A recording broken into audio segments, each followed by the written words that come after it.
বাংলাদেশের আর্থসামাজিক বাস্তবতা একাধিক বিয়ে করা কতটুকু সমীচীন, কি কি শর্তের আলোকে একাধিক বিয়ে করা যেতে পারে, এই বিষয়ে ইসলামী দৃষ্টিভঙ্গি কি?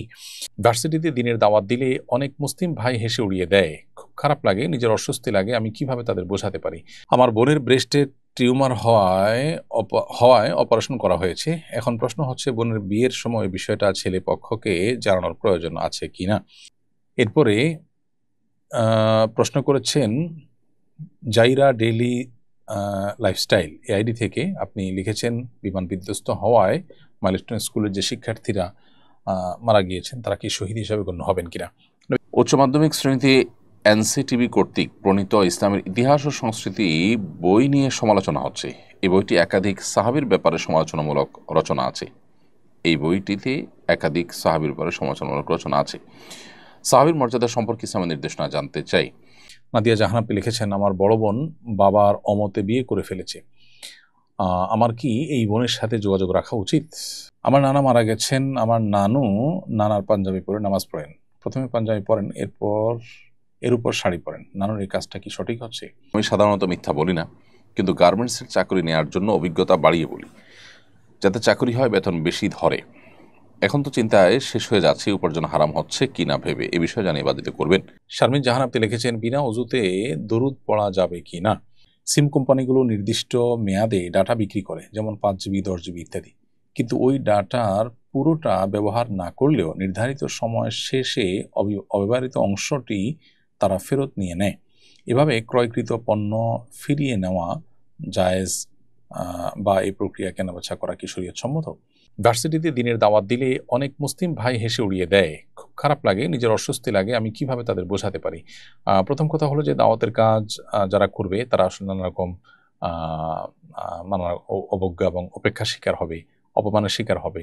এটা কাঙ্ক্ষিত, এটা অনাকাঙ্ক্ষিত নয়। বিভিন্ন নবী রাসূলগণ এই ধরনের পরিস্থিতির মুখোমুখি হয়েছেন। আমরা তাদের কাজটাই যখন করব তখন সেই পরিণতি আমাদের মুখোমুখি হতে হবে। এটা অস্বাভাবিক নয়। বিধায় আপনাকে সবর এবং ধৈর্য ধারণ করতে হবে এবং আপনার কাজ আপনাকে অব্যাহত রাখতে হবে। সেই সাথে সে সমস্ত মুসলিমদের সন্তানরা হয়তো বুঝেন না দাওয়ার গুরুত্ব।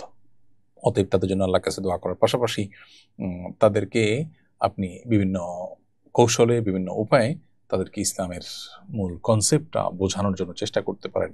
সেটা হতে পারে বই পুস্তক দিয়ে, সেও হতে পারে অন্য কোনো স্কলারের আলোচনা শুনিয়ে, কিংবা অন্য কোনো তাদের উপযোগী কোনো দিনই প্রোগ্রামের জন্য মধ্যে তাদেরকে ইনভাইট করি ইত্যাদিতে। এটা ব্যক্তি এবং পরিবেশ ভেদে আলাদা আলাদা হতে পারে। এর জন্য পলিসি কি হতে পারে সেটা আপনার পরিবেশ, পরিস্থিতি, সার্বিক অবস্থা বিবেচনা করে আপনাকে ঠিক করতে হবে। আমার বোনের ব্রেস্টে টিউমার হওয়ায় অপারেশন করা হয়েছে। এখন প্রশ্ন হচ্ছে, বোনের বিয়ের সময় বিষয়টা ছেলে পক্ষকে জানানোর প্রয়োজন আছে কিনা। বৈবাহিক জীবনে যদি প্রভাব ফেলতে পারে এরকম কোনো ট্রিটমেন্টের কারণে এরকম কোনো ত্রুটি বা এরকম কোনো বিষয় তৈরি হয়ে থাকে, তাহলে সেক্ষেত্রে সেটা আগে থেকে অবশ্যই জানানো উচিত। অতএব আপনার বোনের বিবাহের সময় এই বিষয়টা আপনার পাত্রপক্ষকে জানানো দরকার। তা না হলে পরবর্তীতে ভুল বুঝাবুঝি তৈরি হতে পারে, বিবাহ ভাঙার দিকে যেতে পারে, যেটা কারোর কাছেই আসলে কাঙ্ক্ষিত বা প্রত্যাশিত কোনো বিষয় নয়। সাধারণ রোগ যদি হয়ে থাকে, যে রোগের কারণে আসলে বৈবাহিক জীবনে কোনো প্রভাব ফেলার কথা নয়, তাহলে সেক্ষেত্রে সেটা জানানো জরুরি না। বাংলাদেশের আর্থসামাজিক বাস্তবতা একাধিক বিয়ে করা কতটুকু সমীচীন, কি কি শর্তের আলোকে একাধিক বিয়ে করা যেতে পারে, এই বিষয়ে ইসলামী দৃষ্টিভঙ্গি কি? কেউ যদি একাধিক বিবাহ করবার জন্য শারীরিক, আর্থিক এবং সার্বিকভাবে প্রস্তুত থাকেন, তিনি যদি একাধিক বিয়ে করলে একাধিক স্ত্রীর প্রতি সমতা বজায় রাখার ব্যাপারে দায়িত্বশীল আচরণ করতে পারবেন, সেই কনফিডেন্ট, সেই আত্মবিশ্বাস তার নিজের প্রতি নিজের থাকে, তাহলে তিনি একাধিক বিবাহ করতে পারেন। এটি জায়েজ আছে। বেশিরভাগ উলামা ইকরামের মধ্যে এটি জায়েজ, এটিকে সুন্নাহ বলে দাবি করেননি বেশিরভাগ ফকিগণ। কিন্তু একদিকে যেমন একাধিক বিয়ে করাটাকে দোষী বিষয় মনে করা হয় আমাদের সমাজে, সেটা যেমন একটি দুর্ভাগ্যজনক বিষয়, একটা শরিয়া সিদ্ধ বিষয়, নবী সাল্লাল্লাহু আলাইহি ওয়াসাল্লামের জীবনে যেটার উপর আমল ছিল, সেরকম একটা বিষয়কে আপনার আসামির কাঠগড়ায় দাঁড় করানোর একটা প্রবণতা যেন আমরা দেখি, বা সেটাকে দোষের চোখে দেখার একটা প্রবণতা যেরকম আমাদের সমাজে লক্ষ্য করা যায়। এর বিপরীতে আমরা আরেকটা বাস্তবতাও দেখি, সেটা হলো যে অনেকেই এই একাধিক বিয়ে করাটাকেই দিনদারিতা, এটাকে দিনের এত গুরুত্বপূর্ণ বিষয় বানিয়ে নিয়েছেন, যেটা আসলে বাস্তবে দিনের এত গুরুত্বপূর্ণ বিষয় নয়। তো এই উভয়টার মধ্যে সমন্বয় সাধন করা প্রয়োজন। এবং যে আলেমের আগমনের কারণে আলোচনা হয়েছে তিনি একাধিক বিয়ে করেছেন, ভালো কথা, সেখান থেকে এটা নিয়ে আলোচনা হচ্ছে। আলোচনা হওয়াটা দোষের কিছু নয়, কিন্তু প্রত্যেকটা মানুষকেই এক্ষেত্রে আপনার প্রান্তিকতা পরিহার করে মধ্যম পন্থা অবলম্বন করতে হবে। আর বাংলাদেশের আর্থসামাজিক বাস্তবতার ভিত্তিতে একাধিক বিয়ে করা সমীচীন অসমীচীন এরকম বলার কোনো সুযোগ নেই। শরিয়ার বিধান সকল সমাজের জন্য সমানভাবে প্রযোজ্য। অতএব যার বাংলাদেশে একাধিক বিয়ে করার নিড আছে তার জন্য বিয়ে করা জায়েজ। এটাকে খারাপ চোখে যদি কেউ দেখেন তার ইমানি টানাটানি দেখা দিবে। শরিয়া যেটাকে হালাল করেছেন সেটাকে হারাম মনে করলে, আল্লাহ যেটাকে সুযোগ রেখেছেন সেটাকে খারাপ মনে করলে, সেক্ষেত্রে আপনার ইমান নিয়ে পর্যন্ত টানাটানি দেখা দিবে। এটা বাংলাদেশের আর্থসামাজিক ব্যবস্থার জন্য আলাদা কোনো বিধান এখানে প্রযোজ্য নয় শরিয়া দৃষ্টিকোণ থেকে। সো অন্য 10 জায়গায় যেরকম বিয়ে করতে হলে ইনসাফ বজায় রাখতে হবে, শারীরিক এবং আর্থিক এবং সার্বিক সক্ষমতা থাকতে হবে, বাংলাদেশেও একাধিক বিয়ে করতে হলে আপনাকে সেই জিনিসটি আপনার থাকতে হবে, নিশ্চিত করতে হবে। এরপরে প্রশ্ন করেছেন জাইরা ডেইলি লাইফস্টাইল এই আইডি থেকে, আপনি লিখেছেন বিমান বিধ্বস্ত হওয়ায় মাইলস্টোন স্কুলের যে শিক্ষার্থীরা মারা গিয়েছেন তারা কি শহীদ হিসাবে গণ্য হবেন কিনা।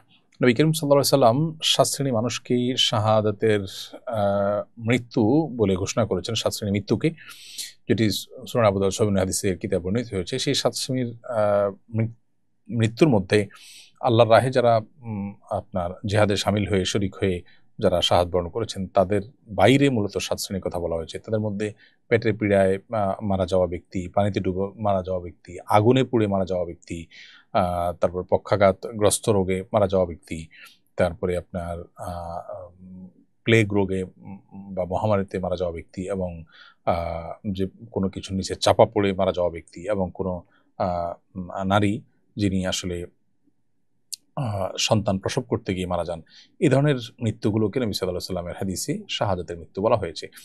এই যে বিষয়গুলো, এর মধ্যে আপনার বিমান বিধ্বস্ত হওয়ার ঘটনা আমরা জানি যে আগুনে পুড়ে বেশিরভাগ শিক্ষার্থীরা মারা গেছেন। তো সেক্ষেত্রে এটা একটা বিষয়। আবার চাপা পড়ে মারা গেলে কোনো কিছু নিচে, সেটাও আরেকটা বিষয় শাহাদাতের মধ্যে যেটা পড়ে। তো সেজন্য আশা করে যারা তারা ইমান নিয়ে যারা মারা গেলেন তারা আল্লাহর কাছে শাহাদাতের মর্যাদা লাভ করবেন। আল্লাহ তাআলা তাদের প্রতি রহম করুন, তাদের শোক সন্তপ্ত পরিবারকে আল্লাহ তাআলা উত্তম বিকল্প দিন এবং সান্ত্বনা নসিব করুন, আমরা সে দোয়া করি। উচ্চ মাধ্যমিক শ্রেণীতে এনসিটিবি কর্তৃক প্রণীত ইসলামের ইতিহাস ও সংস্কৃতি বই নিয়ে সমালোচনা হচ্ছে। এই বইটি একাধিক সাহাবীর ব্যাপারে সমালোচনামূলক রচনা আছে। এই বইটিতে একাধিক সাহাবীর ব্যাপারে সমালোচনামূলক রচনা আছে। সাহাবীর মর্যাদা সম্পর্কে ইসলামের নির্দেশনা জানতে চাই। সাহাবা ইকরামের নির্দেশনা ইসলামের আলোকে সুপ্রতিষ্ঠিত, সুপ্রমাণিত এবং তাদের যে মর্যাদা সেটা রক্ষা করা একজন মুসলমানের কর্তব্য। নবী করিম সাল্লাল্লাহু আলাইহি সাল্লামের পরিষ্কার হাদিস রয়েছে, আমার সাহাবীরা তারা হেদায়েতের উপর আছে, তাদেরকে তোমরা যদি পথ নির্দেশ হিসেবে গ্রহণ করো তাহলে তোমরা হেদায়েত প্রাপ্ত হয়ে যাবে। তাদেরকে গালি দিও না, লা তাসুব্বু আসহাবী, তোমরা আমার সাহাবীদের সমালোচনা করো না।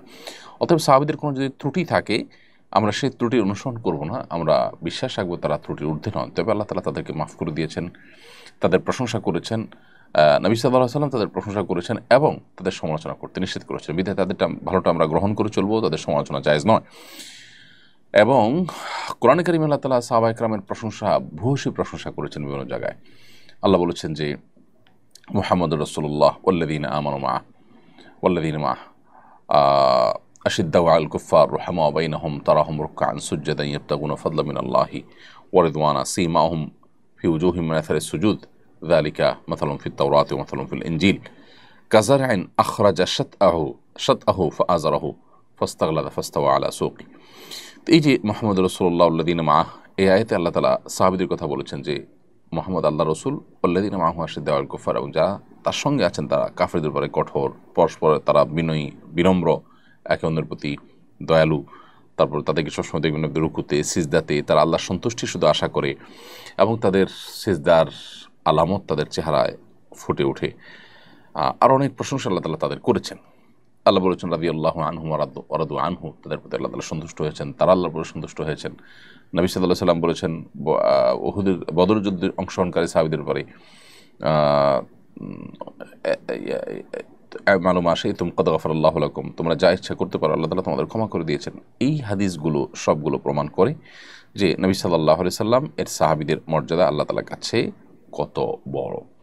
তো এই জন্য আমাদের কর্তব্য হবে আল্লাহ রাব্বুল আলামিনের এই নির্দেশনা এবং নবী সাল্লাল্লাহু আলাইহি ওয়াসাল্লাম হাদিসগুলোকে মাথায় রেখে সাহাবায়ে কেরামের সমালোচনার বাইরে থাকা। সাহাবায়ে কেরামের ব্যাপারে কোরআন এবং সুন্নাতে আরও ভুরি ভুরি হাদিস রয়েছে। আব্দুল্লাহ ইবনে মাসউদ রাদিয়াল্লাহু তাআলা আনহু বলেছেন, মান কানা মুস্তান্নান ফালইয়াস্তান্না বিমান ক্বাদ মাত, যে ব্যক্তি আদর্শ হিসেবে গ্রহণ করতে চায় কাউকে, সে যেন যারা মারা গেছেন, অর্থাৎ তাঁর সময় যারা মারা গেছেন তারা হচ্ছেন সাহাবী, তাদের যেন তাদের যেন আদর্শ অনুসরণ করে। উলাইকা আসহাবু মুহাম্মাদিন সাল্লাল্লাহু আলাইহি ওয়াসাল্লাম, তারা মুহাম্মদ সাল্লাল্লাহু আলাইহি ওয়াসাল্লামের সঙ্গীরা ছিলেন, সাহাবীরা ছিলেন। কানু খায়রু হাযিহিল উম্মাহ আবরুহা কুলুবান ওয়া আমাকুহা ইলমান ওয়া আকাল্লুহা তাকাল্লুফা, তারা এই উম্মতের সবচেয়ে শ্রেষ্ঠ মানুষ ছিলেন, তাদের অন্তর ছিল সবচেয়ে পবিত্র, সবচেয়ে এলেমের দিক থেকে তারা গভীর ছিলেন, জ্ঞানের দিক থেকে, এবং লৌকিকতার দিক থেকে সবচেয়ে কম ছিলেন তারা। তো এই যে হাদিসগুলো, এই হাদিসগুলোর আলোকে সাহাবায়ে কেরামের সমালোচনা কোনো ইসলামের ইতিহাসের বইয়ে থাকতে পারে না, সংস্কৃতির বইয়ে থাকতে পারে না। মূলত এনসিটিভি দীর্ঘদিন পর্যন্ত সেখানে বই পুস্তক রচনার জন্য, বিশেষ করে আপনার আমাদের নিচের দিকের বাচ্চাদের বই পুস্তক রচনার ক্ষেত্রে এমন কিছু লোককে সেখানে প্রশ্রয় দিয়ে রেখেছে, এবং এমন কিছু লোক এনসিটিভির উপরে আপনার নিজেদের প্রভাব বিস্তার করে রেখেছে যে যুগ যুগ ধরে তাদের বিরুদ্ধে, বছরকে বছর তাদের বিরুদ্ধে আলোচনা করেও কোনোভাবে তাদেরকে নড়ানো যায়নি। ইসলাম শিক্ষা এবং ইসলামের ইতিহাস বইয়ের লেখার ক্ষেত্রে এমন এমন লোক রাখা হয়েছে যাদের মধ্যে এমন লোক আছে যারা হাদিস অস্বীকার করে, হাদিসকে স্বীকারই করে না, যারা মুসলমানই না, এরকম লোককে রাখা হয়েছে, এবং যাদের ইসলাম শিক্ষার কোনো ব্যাকগ্রাউন্ডের মানুষ তারা না, এরকম আনাড়ি মানুষজনকেও রাখা হয়েছে দুর্ভাগ্যজনকভাবে। একটি দেশের যদি উচ্চ মাধ্যমিকের যে আপনার পাঠ্যক্রম, সেটা প্রণয়ন কমিটিতে যদি ধরনের লোক থাকে, বা কর্তৃপক্ষ যেরকম দায়িত্বজ্ঞানহীন আচরণ করেন, তাহলে সেক্ষেত্রে সে দেশের আসলে ভবিষ্যৎ প্রজন্মের জন্য ভালো কিছু আশা করা কঠিন। এজন্য এনসিটিভিতে দীর্ঘদিন থেকে ঝেঁকে বসা ভূত দূর করাটা খুবই গুরুত্বপূর্ণ। আমি আশা করব যে যথাযথ কর্তৃপক্ষ সেটি খেয়াল করবেন। নাদিয়া জাহানাপি লিখেছেন, আমার বড় বোন বাবার অমতে বিয়ে করে ফেলেছে, আমার কি এই বোনের সাথে যোগাযোগ রাখা উচিত? বোন নাদিয়া, আপনার বড় বোন বাবা মায়ের অমতে বিবাহ করেছেন। ফুকাহে আহনাফের মতে প্রাপ্তবয়স্কা মেয়ে বাবা মার অমতে বিয়ে করলে বিয়ে হয়ে যায়, যদিও অন্যান্য ফকিহগণের মতের ক্ষেত্রে ভিন্ন। তারা বলেন যে আইয়ুমা ইমরাআতিন নাকাহাত নাফসাহা মিন গায়রি ইযনি ওয়ালিহা ফানিকাহুহা বাতিলুন, কোনো ব্যক্তি, কোনো নারী যদি অভিভাবকের সম্মতি ছাড়া অভিভাবকের অমতে যদি বিবাহ করে তাহলে তার বিয়ে বাতিল। তো অন্যান্য ফকিহদের মতে তার বিয়েই তো বিশুদ্ধ হয়নি। আর ফোকায়ে হানাফের মতে, যেহেতু বাংলাদেশের বিষয় এবং হানাফি থট ফলো করে থাকেন, তিনি হানাফি থটের অনুসারী হিসেবে তার বিয়ে বিশুদ্ধ হয়ে গেছে। বাট এর কারণে আপনি আপনার বোনের সাথে অভিমান করতে পারেন। বোন যে বাবা মাকে না জানিয়ে বা তাদের মতামতকে উপেক্ষা করে বিয়ে করেছেন, সেজন্য আপনি বোনের প্রতি অভিমান করার রাইট আপনার আছে, এবং বোন যেন তার ভুল বুঝতে পারেন, সেজন্য তার প্রতি মানসিক চাপ যেন হয়, সেই জায়গা থেকে আপনার অভিমান করার রাইট আছে। কিন্তু এর মানে এই না যে রক্ত সম্পর্কীয় বোনের সাথে আপনি চিরকালের জন্য সম্পর্ক ছিন্ন করবেন, যেটা আজকাল আমাদের সমাজে দেখা যায়। ভাই বোন কেউ এরকম কোনো কাজ করলে তখন সারা জীবন বা দীর্ঘকাল পর্যন্ত তার সাথে কোনো যোগাযোগ রাখা হয় না, সম্পর্ক ছিন্ন করা, এটা উচিত না। আত্মীয়তার সম্পর্ক ঠিক রাখা, এটা আপন জায়গায় আপনার কর্তব্য, সেটা আপনাকে করতে হবে। এবং সেই সাথে এও সত্য যে আপনি তাকে অভিমানের মাধ্যমে যদি কোনো বার্তা দিতে চান, সেটা আপনি দিতে পারেন, কিন্তু সেটা খুবই লিমিটেড বা সীমিত সময়ের জন্য।